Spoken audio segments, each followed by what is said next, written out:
नमस्कार बच्चों, आज मैं टॉपिक स्टार्ट करने जा रहा हूँ लैक ओपेरॉन। ठीक है, जो कि मॉलिक्यूलर बेसिस ऑफ इनहेरिटेंस का इंपॉर्टेंट टॉपिक है। देखो होता क्या है, पहले अगर हम सेंट्रल डोग्मा की बात करें, डीएनए से डीएनए बनता है और फिर डीएनए से आरएनए बनता है, आरएनए से प्रोटीन बनता है। ठीक, मतलब कोई भी चीज अगर हम बॉडी में कोई भी प्रोटीन बनाना चाहते हैं तो उसके लिए पहले डीएनए होना चाहिए, फिर डीएनए को आरएनए में कन्वर्ट होना चाहिए, आरएनए को प्रोटीन में कन्वर्ट होना चाहिए। ठीक है, तो प्रोटीन तो हमारी बॉडी में हमेशा तो बनती नहीं है, कुछ ऐसी चीजें होती हैं जो कि प्रोटीन को रेगुलेट करती हैं। ठीक है, उनमें से एक रेगुलेटरी सिस्टम पढ़ने जा रहे हैं, ओपेरॉन सिस्टम। ठीक है, ओपेरॉन सिस्टम जो होता है वो ट्रांसक्रिप्शनली रेगुलेटिंग सिस्टम होता है, जो कि क्या करता है, प्रोटीन बनने को रोकता है। कैसे रोकता है, एमआरएनए को बनने से रोकता है। ठीक है, मतलब ट्रांसक्रिप्शनली एक्टिव सिस्टम है। कैसा सिस्टम है, ट्रांसक्रिप्शनली एक्टिव सिस्टम है।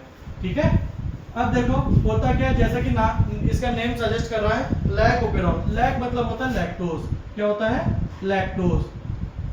लैक्टोज क्या होता है, एक मिल्क शुगर होती है जिसको डाइजेस्ट करता है एक एंजाइम बीटा गैलेक्टोसाइडेज। कौन सा एंजाइम डाइजेस्ट करता है, बीटा गैलेक्टोसाइडेज। ठीक है, अब मान लो हमने मिल्क नहीं पिया, मिल्क शुगर नहीं गई हमारी बॉडी के अंदर, तो बीटा गैलेक्टोसाइडेज की जरूरत पड़ेगी क्या हमारी बॉडी को? नहीं पड़ेगी।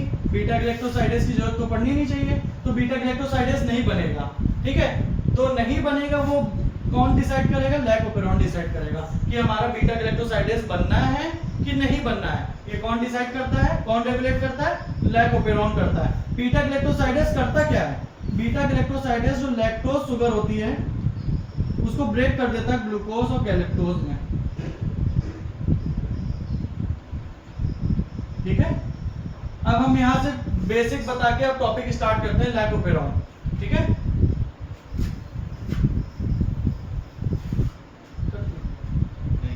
Lac operon.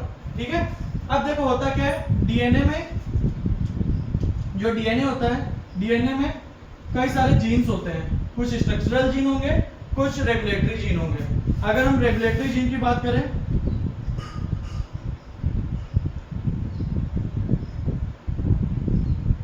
ये रेगुलेटरी जीन होते हैं, PIPO। ठीक है, PIPO। और अगर हम स्ट्रक्चरल जीन की बात करें तो कौन से होते हैं, ZYA। क्या होते हैं, ZYA। ये रेगुलेटरी जीन होते हैं और ये क्या होते हैं, स्ट्रक्चरल जीन होते हैं। ये जो स्ट्रक्चरल जीन होते हैं ये एंजाइम बनाते हैं। जेड जीन जो होगा वो अलग एंजाइम बनाएगा, पाई जीन होगा वो अलग एंजाइम बनाएगा, और ए जीन होगा वो अलग एंजाइम बनाएगा। ठीक है, पहले क्या करेंगे, ये डीएनए के सीक्वेंसेस हैं, जीन है ना, ये एमआरएनए बनाएंगे। क्या बनाएंगे, एमआरएनए बनाएंगे। यही एमआरएनए जो होगा ट्रांसलेशन करेगा तो अलग अलग एंजाइम्स बनाएंगे। अगर हम जेड की बात करें, जेड जो जीन होता है वो एंजाइम बनाता है बीटा गैलेक्टोसाइडेज।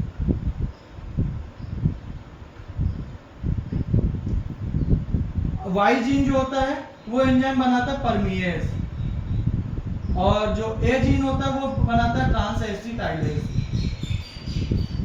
ठीक है, ये एंजाइम बनाते हैं ऐसा।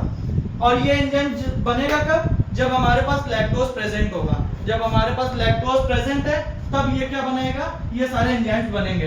अगर लैक्टोज नहीं प्रेजेंट है तो ये एंजाइम नहीं बनेंगे। वो देखते हैं पहले in the presence of lactose कैसे एंजाइम बनना है। ठीक है, फिर देखेंगे in the absence of lactose. ठीक है, बात करते पहले in the presence of, in the absence of बात कर लेते हैं, in the absence of lactose. ठीक, लैक्टोज जो मॉलिक्यूल होता है, देखो होता क्या, पहले हम कुछ चीजें और बता दें। जो आई जीन होता है ये रिप्रेसर एमआरएनए बनाता है, ये रेगुलेटरी जीन है, रिप्रेसर एमआरएनए बनाएगा। ठीक, रिप्रेसर एमआरएनए क्या बनाता है, एक प्रोटीन बनाता है जिसे हम बोलते हैं रिप्रेसर प्रोटीन। क्या बनाते हैं, रिप्रेसर प्रोटीन। ठीक, आई जीन क्या कर रहा है, रिप्रेसर एमआरएनए बना रहा है, और रिप्रेसर एमआरएनए क्या बना रहा है, रिप्रेसर प्रोटीन बना रहा है ट्रांसलेशन की मदद से। होता क्या है, जो रिप्रेसर प्रोटीन होता है ये लैक्टोज के एब्सेंस में ये बाइंड कर जाता है ऑपरेटर रीजन से। कहां बाइंड कर जाता है, ऑपरेटर रीजन से बाइंड कर जाता है। जब ऑपरेटर रीजन से ये बाइंड कर जाएगा, मान लो ये रिप्रेसर प्रोटीन है रेड कलर वाली, ठीक है, ये ऑपरेटर रीजन से बाइंड कर जाएगा, तो ये जो प्रोसेस होगा आगे ट्रांसक्रिप्शन का, ये रुक जाएगा। जब ट्रांसक्रिप्शन का प्रोसेस रुक जाएगा तो जेड वाई ए एमआरएनए भी नहीं बना पाएंगे। जब एमआरएनए नहीं बनेगा तो इनका प्रोटीन भी नहीं बनेगा, इनका एंजाइम भी नहीं बनेगा। मतलब ये कब हो रहा है, जब लैक्टोज एब्सेंट है।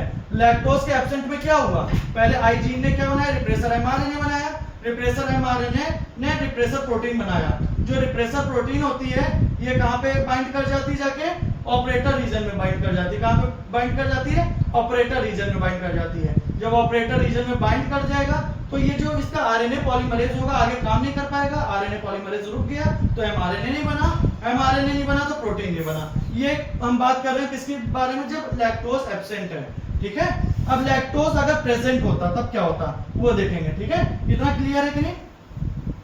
अब बात करते हैं लैक्टोज अगर प्रेजेंट है,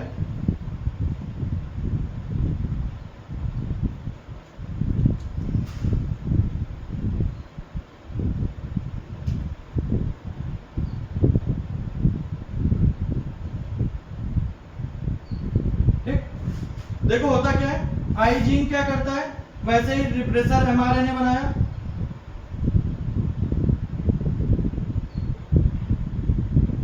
फिर क्या बनाया, रिप्रेसर प्रोटीन बनाया। रिप्रेसर प्रोटीन बनाया इसने,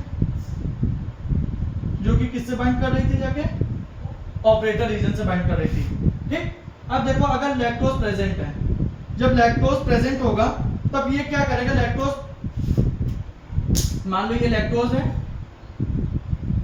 लैक्टोज क्या करेगा, ये बाइंड कर जाएगा जाके रिप्रेसर के प्रोटीन के ऊपर। किस पे बाइंड कर जाएगा, रिप्रेसर प्रोटीन के ऊपर। जब रिप्रेसर प्रोटीन के ऊपर बाइंड कर जाएगा तो ये ऑपरेटर रीजन पे नहीं जा पाएगी। जब ऑपरेटर रीजन पे नहीं जा पाएगी तब क्या होगा, ये जो आरएनए पॉलीमरेज यहाँ ऑपरेटर से स्टार्ट हो रहा था, ऑपरेटर से स्टार्ट हुआ, ये प्रोसेस फिर जेड जीन पे जाएगा, फिर वाई जीन पे जाएगा और ए जीन पे जाएगा। तो इनका क्या बन जाएगा, एमआरएनए बन जाएगा। क्या बन जाएगा, एमआरएनए बन जाएगा। ये एमआरएनए बन गया इनका। जब एमआरएनए बन गया इनका तो क्या होगा, जेड जीन क्या बना रहा था, बीटा गैलेक्टोसाइडेज। क्या बना रहा था, बीटा गैलेक्टोसाइडेज, जो कि किसको डाइजेस्ट करता है, लैक्टोज को डाइजेस्ट कर देता है। वाई जीन क्या कर रहा था, परमिएज बना रहा था, जो कि परमिएबिलिटी बढ़ाता है मेम्ब्रेन के अंदर। ठीक है, बीटा गैलेक्टोसाइडेज की। और ए जीन क्या कर रहा था, ट्रांसएसिटाइलेज बना रहा था। तो हम लोग ने देखा अगर लैक्टोज प्रेजेंट है तो लैक्टोज प्रेजेंट है तो वो किससे बाइंड कर जा रहा था, रिप्रेसर प्रोटीन से बाइंड कर जा रहा था। रिप्रेसर प्रोटीन बदले में ऑपरेटर रीजन में नहीं जा पा रही थी। जब ऑपरेटर रीजन में नहीं जा पा रही थी तो एमआरएनए बिंदास बन रहा था और बिंदास इनकी प्रोटीन की सिंथेसिस चल रही थी।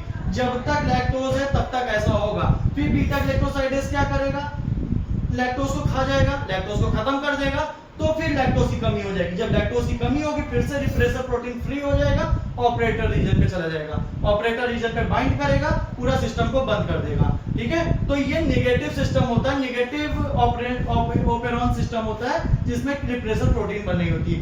अगर रिप्रेसर प्रोटीन की जगह एक्टिवेटर प्रोटीन बन रही होती थी जो प्रमोट कर रही होती है, ठीक है, तो उसको हम बोलते हैं पॉजिटिव सिस्टम। और ये कैसा सिस्टम है, नेगेटिव सिस्टम है। ठीक है, ये लैक ओपेरॉन था।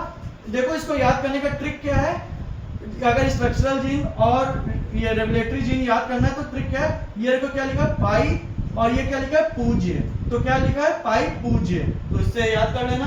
Thank you.